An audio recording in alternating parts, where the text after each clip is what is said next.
Arif Hussain sir, നമസ്കാരം. നമസ്കാരം. ABC മലയാളത്തിലേക്ക് വീണ്ടും വീണ്ടും സ്വാഗതം. ഇന്ന് അതെ. നമ്മൾ സംസാരിക്കാൻ പോകുന്നത് ഡൊണാൾഡ് ട്രംപ് 47ാമത്തെ പ്രസിഡന്റായി അമേരിക്കയിൽ അധികാരമേൽക്കുകയാണ്. ഉം. ജനുവരി 20-ാം തീയതിയാണ് അദ്ദേഹം അധികാരമേൽക്കുന്നത്. അതുവരെ ജോ ബൈഡൻ നിയുക്ത പ്രസിഡന്റായി തുടരുമെന്നാണ് അറിയാനായിട്ട് സാധിക്കുന്നത്. ഡൊണാൾഡ് ട്രംപ് വരുമ്പോൾ ഒരുപാട് ഒരുപാട് മുസ്ലിം രാജ്യങ്ങളും മുസ്ലിം സമൂഹവും ഭയപ്പെടുന്നുണ്ട് എന്നുള്ളത് ഒരു വസ്തുതയാണ്. കാരണം ഡൊണാൾഡ് ട്രംപ് ഒരു മുസ്ലിം വിരുദ്ധനാണ് എന്നാണ് പല ആൾക്കാരും പറയുന്നത്. ഇപ്പൊ തന്നെ വരുന്ന അനൌദ്യോഗികമായിട്ടുള്ള റിപ്പോർട്ടുകൾ അനുസരിച്ച് ഡൊണാൾഡ് ട്രംപ് അമേരിക്കയിൽ ഒരു അടിയന്തരാവസ്ഥ പ്രഖ്യാപിക്കാൻ പോവുകയാണെന്നാണ് പല ആൾക്കാരും പറയുന്നത്. എത്രത്തോളം സത്യമാണ് എന്ന് നമ്മൾ പരിശോധിക്കേണ്ടതാണ്. കാരണം അനൌദ്യോഗികമായി പല മാധ്യമങ്ങളും ഇത് റിപ്പോർട്ട് ചെയ്യുന്നുണ്ട്. ഇപ്പം നമ്മുടെ നരേന്ദ്രമോദി 2014 അധികാരത്തിലേറുമ്പോൾ അദ്ദേഹം രാവിലെ എഴുന്നേറ്റ് ഒരു മുസ്ലിമിനെ ചുട്ടു തിന്ന ശേഷം മാത്രമേ അദ്ദേഹം പ്രധാനമന്ത്രി പദത്തിൽ ഇരിക്കുകയുള്ളൂ എന്ന് പറയുന്നത് പോലെയാണ് ഡൊണാൾഡ് ട്രംപിന്റെ കാര്യം. അതായത് ഡൊണാൾഡ് ട്രംപ് ഒരു അടിയന്തരാവസ്ഥ പ്രഖ്യാപിക്കാൻ പോകുന്നു. ആ അടിയന്തരാവസ്ഥ പ്രഖ്യാപിക്കുന്നത് ട്രംപ് പവർ അസ്യൂം ചെയ്ത് കഴിഞ്ഞു. ഈ അടിയന്തരാവസ്ഥയിലൂടെ അവിടെയുള്ള കുടിയേറ്റക്കാർ, ഇല്ലീഗൽ ഇമിഗ്രൻസ്, എസ്പെഷ്യലി മുസ്ലിംസ്, അവരെ ഡൊണാൾഡ് ട്രംപ് പുറത്താക്കാനായിട്ടുള്ള ശ്രമമാണ് നടത്താൻ പോകുന്നത് എന്നുള്ളതാണ് വാർത്ത. എന്നിട്ട് ട്രംപിന്റെ അടുത്ത വൃത്തങ്ങൾ പറയുന്നത് ഇത് ഇന്ത്യക്കും യൂറോപ്പിനും ഒരു താക്കീതാണെന്നുള്ളതാണ്. അപ്പൊ നമ്മുടെ ചർച്ചാ വിഷയം ഡൊണാൾഡ് ട്രംപോ ഇന്ത്യയോ ഒന്നുമല്ല. നമ്മുടെ ചർച്ചാ വിഷയം എന്ന് പറയുന്നത് നമുക്കറിയാം, യൂറോപ്പിലടക്കം വലിയ രീതിയിലുള്ള മാറ്റങ്ങൾ വരുന്നു. ആ യൂറോപ്പിലടക്കം അഭയാർത്ഥികളായിട്ട് പല ആൾക്കാരും കയറി അങ്ങോട്ടേക്ക് ചെല്ലുന്നു. അങ്ങോട്ടേക്ക് ചെന്ന് കഴിഞ്ഞ ശേഷം യൂറോപ്പിന് സംഭവിക്കുന്ന മാറ്റങ്ങൾ അറിയാം. ബ്രിട്ടനിലൊക്കെ കലാപം വന്ന് പോലീസ് പകച്ചു നിൽക്കുകയാണ്. അവിടെയൊക്കെ തെരുവുകളിൽ ഇറങ്ങി കോളാമ്പി കെട്ടിയാണ് അവിടെ ഓരോ ക്രിസ്ത്യാനികളെയും മതം മാറ്റിക്കൊണ്ടിരിക്കുന്നത് എന്ന് നമുക്ക് എല്ലാവർക്കും അറിയാം. കാരണം ഖുറാൻ പൊക്കിപ്പിടിച്ച് തെരുവുകളിൽ ഇറങ്ങി അത്ര ഭീകരമായിട്ടും വളരെ ഫാസ്റ്റ് ആയിട്ടുമാണ് അവിടെ മതം മാറ്റം നടന്നുകൊണ്ടിരിക്കുന്നത്. ബ്രിട്ടൻ പകച്ചു നിൽക്കുകയാണ്, ജർമ്മനി പകച്ചു നിൽക്കുകയാണ്, ഇറ്റലി പകച്ചു നിൽക്കുകയാണ്, ഫ്രാൻസ് പകച്ചു നിൽക്കുകയാണ്. പോളണ്ട് മാത്രമാണ് അഭയാർത്ഥികളെ അകത്തേക്ക് കയറ്റാത്തത് നമുക്ക് എല്ലാവർക്കും അറിയാം. അപ്പോ ഒരു 10 കൊല്ലത്തിനകം യൂറോപ്പ് ചുടുകാടാകുമോ എന്നുള്ളതാണ് എന്റെ ആദ്യത്തെ ചോദ്യം. ഞാൻ ചോദിക്കാനുള്ള കാരണം എന്ന് പറയുന്നത്, നമുക്കറിയാം ലബനൻ എന്ന് പറഞ്ഞ രാജ്യം, ലബനൻ എന്ന് പറഞ്ഞ രാജ്യത്ത് നമുക്കറിയാം മയണൈറ്റ് ക്രിസ്ത്യൻസ് ആയിരുന്നു.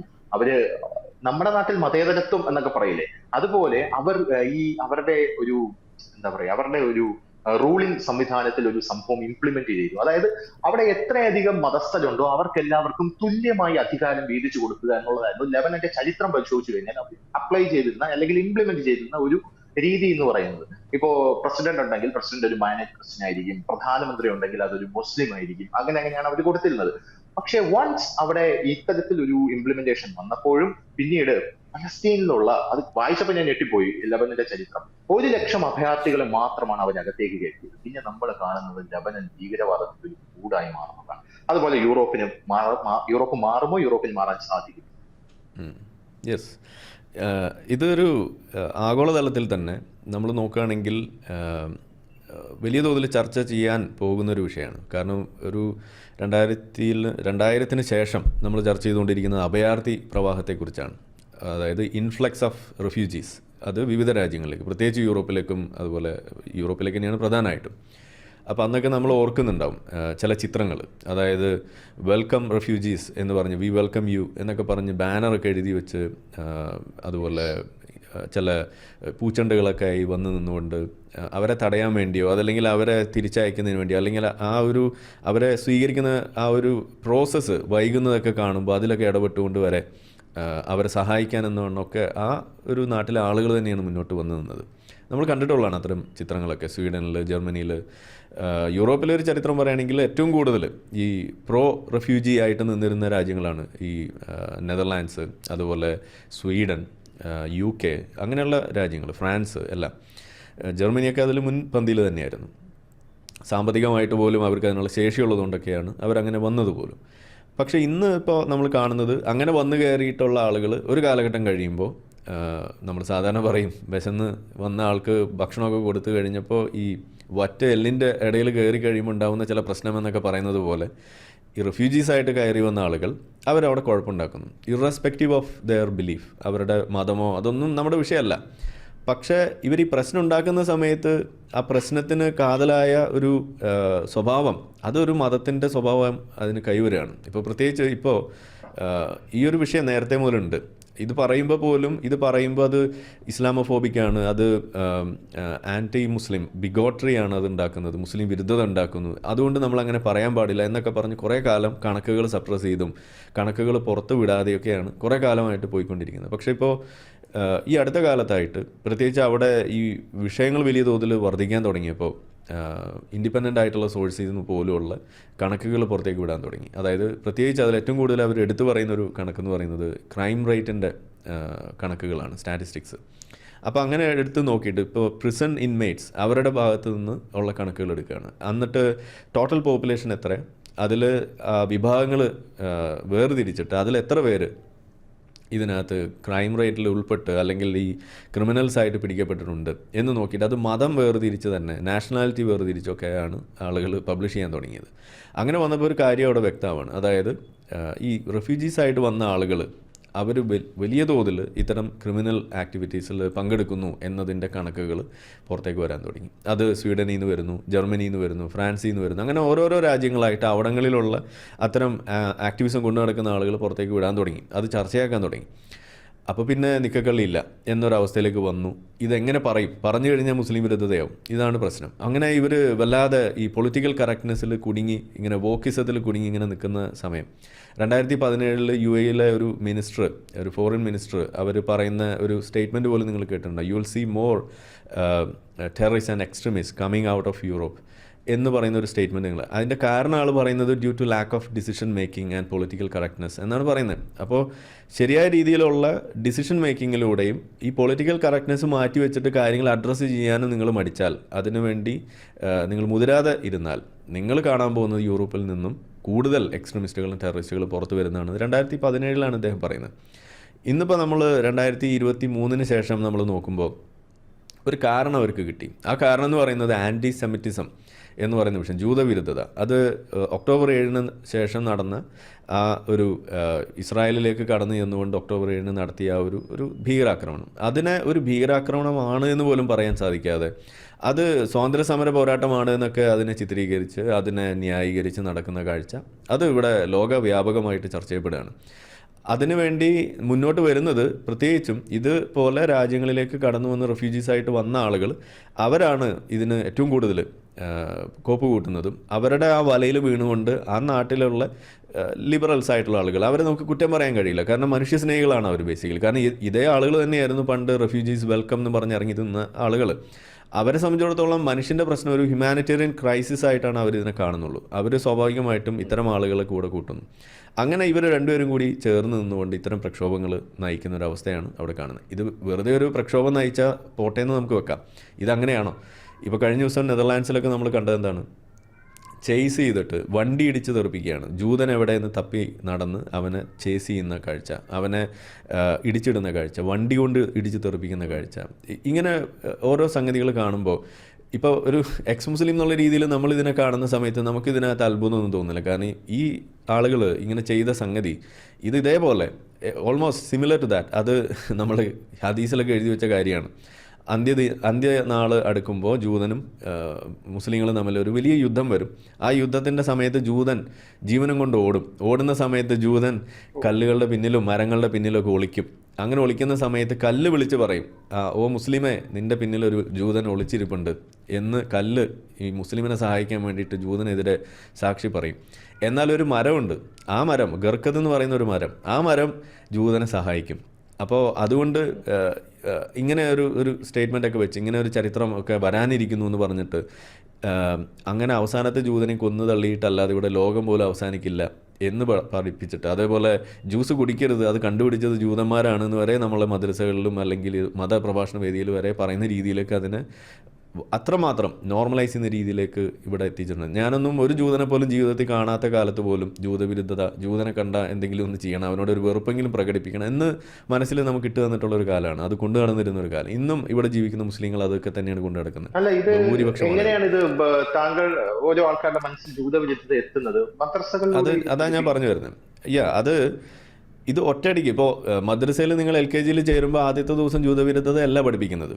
അങ്ങനെയല്ല ഇതിനെ നിങ്ങൾ തെറ്റിദ്ധരിക്കേണ്ടത്. ഇത് ഇത് സ്റ്റെപ്പ് ബൈ സ്റ്റെപ്പ് ഒരു മുസ്ലിം എന്നുള്ള രീതിയിൽ കുറേ കാര്യങ്ങൾ ഫ്രം ബേസ് നമ്മൾ വന്ന് വിശ്വാസം, നരകം, സ്വർഗം ഇങ്ങനെയുള്ള സാധനങ്ങളൊക്കെ ഉറപ്പിച്ച് കഴിയുമ്പോൾ അതിലേറ്റവും പ്രധാനപ്പെട്ട ഒരു സാധനമാണ് ഈ നരകഭയവും അതുപോലെ ലോകാവസാനം എന്നൊക്കെ പറയുന്ന സംഗതി. അപ്പോൾ ഈ ലോകാവസാനം എന്ന് പറയുന്ന ഒരു സംഗതിയൊക്കെ അവിടെ വന്നു കഴിയുമ്പോൾ അതിനെ അവിടെ സാധൂകരിക്കാൻ വേണ്ടിയിട്ട് പല കാര്യങ്ങൾ എടുത്തു വെക്കുന്ന കൂട്ടത്തിൽ ഒരു പ്രധാന സംഗതിയാണ് ഈ ജൂതനെ കൊല്ലുക എന്നൊക്കെ പറയുന്നത്. അപ്പോൾ അങ്ങനെയാണ് ഈ സാധനം നമ്മുടെ തലയിലേക്ക് വരുന്നത്. അതായത് ഒരു മദ്രസയിൽ ഒരു 5ാം ക്ലാസ്സൊക്കെ ആകുമ്പോഴേക്കും നിങ്ങൾക്ക് ഇതിനെക്കുറിച്ചൊരു ധാരണയൊക്കെ കിട്ടും. അല്ലെങ്കിൽ ഈ മദ്രസയിൽ അഥവാ അതെ ഇനി അഥവാ അവിടെ മിസ്സായാൽ തന്നെ നിങ്ങൾ മദ്രസയിൽ നിന്ന് പുറത്തിറങ്ങി കഴിയുമ്പോൾ ഓരോ ഗാസ ഇസ്രായേൽ പ്രശ്നം ഉണ്ടാകുന്ന സമയത്തും വെള്ളിയാഴ്ചകളിൽ പള്ളികളിൽ പറയുന്ന കാര്യം, ഇനി ഒരു പ്രശ്നമില്ലാത്ത സമയത്ത് തന്നെ വെള്ളിയാഴ്ചകളിൽ പള്ളിയിൽ പ്രാർത്ഥിക്കുന്ന കാര്യം, ശാപപ്രാർത്ഥന എന്ന് പറഞ്ഞുകൊണ്ട് പ്രാർത്ഥിക്കുന്ന കാര്യം. അതിനകത്ത് ജൂതം മാത്രമല്ല, കാഫിറുകളായിട്ടുള്ള ആളുകൾ, മതം ഉപേക്ഷിച്ച ആളുകൾ, ഇവരൊക്കെ നശിപ്പിക്കണം, അവരൊക്കെ നാണം കെടുത്തണം എന്നാണ് ശാപപ്രാർത്ഥനയിൽ അറബിയിൽ പ്രാർത്ഥിക്കുന്നത്. നമ്മൾ മുന്നേ പറഞ്ഞിട്ടുള്ളതാണ്. ഇത് നമ്മൾ അർത്ഥം അറിയാത്തതുകൊണ്ട് ആമീനും പിടിച്ച് പോകും. ഇതാണ് സംഭവിക്കുന്നത്. അപ്പോൾ ഞാൻ പറഞ്ഞു വന്നത്, ഇങ്ങനെ ഒരു കാലഘട്ടം ഇന്നിപ്പോൾ എത്തി നിൽക്കുമ്പോൾ ജൂതവിരുദ്ധത അത് ഏറ്റവും കൂടുതൽ നടത്തുന്നത് ഈ മുസ്ലിങ്ങളാണ് എന്നും കൂടി വരുന്നിടത്ത് ഇതിനെതിരെ പ്രതികരിക്കേണ്ട ബാധ്യത അതൊരു വലിയ ബാധ്യതയായിട്ട് മാറുകയാണ്. ചെറിയൊരു പ്രശ്നമല്ല. അങ്ങനെ വന്നപ്പോൾ ഇപ്പം നമ്മൾ കാണുന്നത് എന്താണ്, ഇതിൽ പ്രശ്നം ഉണ്ടാക്കുന്ന ആളുകളെ സ്പോട്ട് ചെയ്ത് കഴിഞ്ഞാൽ പിന്നെ അവിടെ ഈ പൊളിറ്റിക്കൽ കറക്റ്റ്നെസ്സും ആനയും ചേനയൊന്നുമില്ല, പിന്നെ എടുക്കേണ്ട നടപടികൾ എടുത്തേ പറ്റുള്ളൂ എന്നുള്ളൊരു നിലയിലേക്ക് വന്നു. അതിൻ്റെ ഭാഗമായിട്ട് ഇപ്പോൾ കഴിഞ്ഞ ഒരു വർഷത്തെ കണക്ക് മാത്രം നിങ്ങൾ എടുത്ത് നോക്കിക്കഴിഞ്ഞാൽ അനേകം ആളുകളെ തിരിച്ചയച്ചു കഴിഞ്ഞു. UK എന്നൊക്കെ ആളുകളെ ഈ റുവാണ്ട പ്ലാൻ എന്നൊക്കെ പറഞ്ഞിട്ട് അവിടുന്ന് മാറ്റി പാർപ്പിക്കുന്നതിനെ കുറിച്ചുള്ള ചർച്ചകൾ നമ്മൾ കേട്ടു. സ്ഥലത്തേക്ക് അതുകൂടാതെ നടന്നില്ല എന്ന് തോന്നുന്നു. ഇല്ല, അത് നടക്കുന്ന ആ ഘട്ടം വന്നപ്പോഴാണല്ലോ അവിടെ ഇലക്ഷൻ വരും, അതൊക്കെ ഡിലേ ആവുകയാണെന്നാണ് അറിയുന്നത്. എന്തായാലും അങ്ങനെ പദ്ധതി വരികയാണ്. ആലോചിച്ച് നോക്കണം, ഇവരെ വെൽക്കം ചെയ്യാൻ വേണ്ടി മുന്നോട്ട് വന്ന് സാമ്പത്തിക ശേഷി വരെ ഉണ്ടായിരുന്ന ആളുകൾ ഇന്ന് പറയുന്ന ഇവരെങ്ങനെയെങ്കിലും പുറത്തേക്ക് കടത്തണം എന്ന് പറയുന്ന അവസ്ഥയിലേക്ക് വരികയാണ്. അതിന് അഫ്ഗാനിസ്ഥാനിൽ നിന്നൊക്കെ വന്നിട്ടുള്ള ആളുകളെ അവർ സ്വന്തം എയറോപ്ലെയിനിൽ തിരിച്ച് പറത്തി വിടുകയാണ്. ഇതാണ് അവർ ചെയ്യുന്നത്, കാശ് പോലും വാങ്ങിക്കാതെ എന്ന് വേണം നമ്മൾ ഓർക്കാൻ. ഇപ്പോൾ ചില പ്രീച്ചേഴ്സ് ഇവർ ഘട്ടം ഘട്ടമായിട്ടാണ് ഇത് ചെയ്യുന്നത്. ആദ്യം തന്നെ മുസ്ലിങ്ങളെ പറഞ്ഞു വിടുകയല്ല ചെയ്യുന്നത്. ഈ മുസ്ലിങ്ങളെ വഴിതെറ്റിക്കുന്ന തീവ്രമായ നിലപാടുകൾ എടുക്കുന്ന അത്തരം പ്രസംഗങ്ങൾ നടത്തുന്ന ആളുകളെ സ്പോട്ട് ചെയ്തിട്ട് അവരെ സാക്ക് ചെയ്യുന്നു. ഇതാണ് ആദ്യം തന്നെ ചെയ്യുന്നത്. ഇറ്റലിയിൽ നിന്നും ഫ്രാൻസിൽ നിന്നും ജർമ്മനിയിൽ നിന്നെല്ലാം ഇതുപോലുള്ള ആളുകളെ ഇതിനോടകം തന്നെ പറത്തി കഴിഞ്ഞു. മൊറോക്കൻസ് ആയിട്ടുള്ള ആളുകൾ, ഇന്തോനേഷ്യൻസ് ആയിട്ടുള്ള ആളുകൾ, പാകിസ്ഥാനികളായിട്ടുള്ള മുല്ലാക്കന്മാർ, ഇവരൊക്കെ പറഞ്ഞു വിട്ട് കഴിഞ്ഞു. അപ്പോൾ ഇങ്ങനെ ഘട്ടം ഘട്ടമായിട്ട് ഒരു സ്ട്രാറ്റജിക്കലി ഇവർ നീങ്ങിക്കൊണ്ടാണ് ഇതിനെ എത്തുന്നത്. ഇനി ഇതിനൊക്കെ ശേഷമാണ് ഇതിൽ സമാധാനപൂർവ്വം അവർ വന്നു നിന്ന ആ ഒരു രാജ്യത്തിൻ്റെ ആ ഒരു രീതികളോട് പൊരുത്തപ്പെടാൻ സാധിക്കാതെ ഇപ്പോഴും ഇസ്ലാമിക രാജ്യം വേണമെന്നൊക്കെ പറഞ്ഞ് ഇതുപോലെ പ്രശ്നത്തിലേക്ക് ഇറങ്ങിത്തിരിക്കുന്ന ആളുകളെ ഐഡൻറ്റിഫൈ ചെയ്തിട്ട് അവരെയും കൂടി കടത്തിവിടാൻ വേണ്ടിയിട്ട് ശ്രമിക്കുന്ന കാഴ്ച, ഇതാണ് ഇപ്പോൾ നമ്മൾ കാണാൻ പോകുന്നത്. ഇപ്പോൾ ഇവിടെ ട്രംപ് ഇത് പറയുമ്പോൾ, അല്ലെങ്കിൽ ഇങ്ങനെ ഒരു സംഗതി പറയുമ്പോൾ, അത് ട്രംപിനെ സംബന്ധിച്ചിടത്തോളം ഇസ്ലാം മാത്രമല്ല അവിടുത്തെ പ്രശ്നം എന്ന് പറയുന്നത്. അവിടുത്തെ പ്രധാന ഒരു പ്രശ്നം ഈ മെക്സിക്കോ ബോർഡർ, അതൊരു വലിയ ഇഷ്യൂ ആണ് അവിടെ. അതുകൊണ്ട് തന്നെ അവിടെ ഒരു വലിയ വാൾ കെട്ടുന്നതിനെ കുറിച്ചൊക്കെ നമ്മൾ കേട്ട് കാണും. ഒരു മതിൽ പണിയാണ് അവിടുത്തെ പ്രധാനപ്പെട്ട ഒരു പണി. നമ്മൾ കുറേ ട്രോളൊക്കെ കണ്ടിട്ടുള്ളതാണ്. മോദി ഇവിടെ വോള് കെട്ടുന്നു, അവിടെ ട്രംപ് വോള് കെട്ടുന്നു, അവർ വലിയ ബഹുത് ബഡാ ദോസ്തുകളാണെന്നൊക്കെ പറയുന്നത് കേട്ടാണ്. അപ്പോൾ എന്തായാലും മതിൽ കെട്ടലാണ് അവിടുത്തെ ഒരു പ്രശ്നം. ഇതൊരു മതിൽ കെട്ടലോ അല്ലെങ്കിൽ ഒരു അടിയന്തരാവസ്ഥ പ്രഖ്യാപിച്ച് ഒരു കൂട്ടമായിട്ട് ആളുകളെ പറത്തിവിടലോ എന്നതിനപ്പുറത്തേക്ക് ഇതിൻ്റെ പ്രധാനപ്പെട്ട ഒരു വിഷയം എന്ന് പറയുന്നത് നമ്മുടെ ബോർഡർ സെക്യൂരിറ്റി, നാഷണൽ സെക്യൂരിറ്റി എന്ന് പറയുന്ന ഒരു വിഷയം. ഇതാണ് ഇതിൻ്റെ അടിസ്ഥാനം എന്ന് പറയുന്നത്.